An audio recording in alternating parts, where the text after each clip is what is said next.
In those early years, the whole F1 moment at the festival was a pretty exciting one. Of course, it still is, and it's a huge part of the event, but it's definitely different.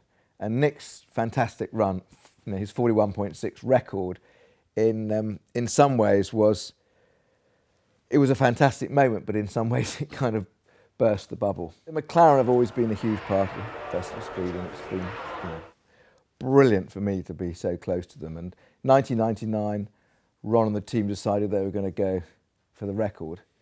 And they were in an unusual position, I think, because Nick Heidfeld was the test driver, and Nick was so young and didn't have a huge amount, I think it was a huge amount for him to do at McLaren. Or anyway, Goodwood became a bit of a project for him.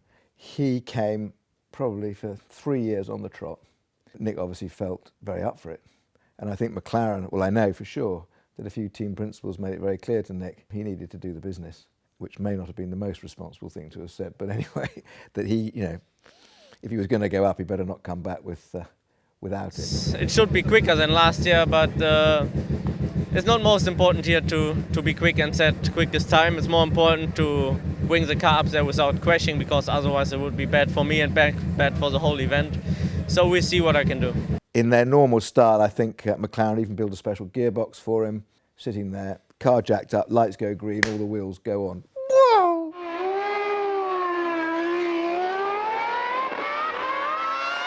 I have very special memories of that day in Goodwood.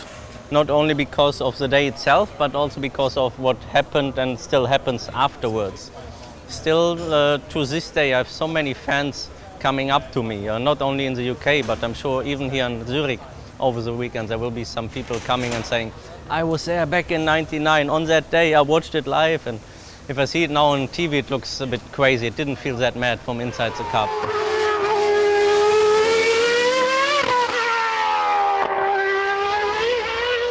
The hill was quite dusty again, quite mucky.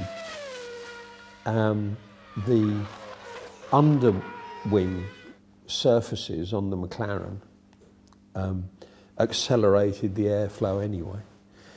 When he went through the bridge at 115 miles an hour or whatever it was, or 125 or 195, whatever it was, I don't know, but he was visibly going like hell. And it was electrifying. You knew the moment you heard those revs that something was going on. I mean, the car was hitting the rev limit through every gear.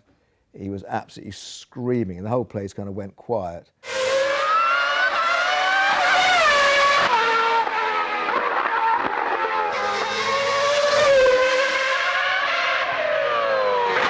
And even though it looks super quick for spectators out there, there was still quite some margin. Especially, as I said, because it was wet all the time before, so I couldn't really look for the last couple of time that was left. The sound of it was fantastic, and then we could, as he disappeared out of sight round Moulcombe, we're all looking at the screens to see how he's doing on the rest of it.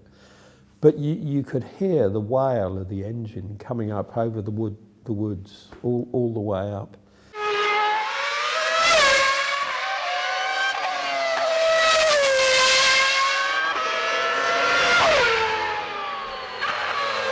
I was at the top actually when he jumped out of the car, and it was it was very, very exciting and emotional. But Nick was, pretty calm, German driver, and he'd just done 160 through the top corner, which was pretty eye-watering. When I asked him, how he'd gone and had he really pushed it to the very limit, and was that it? He said, "Oh no, I had a little bit more." He wasn't on the edge; had a bit more to give. It was an exciting moment, that's for sure. One we'll never ever forget.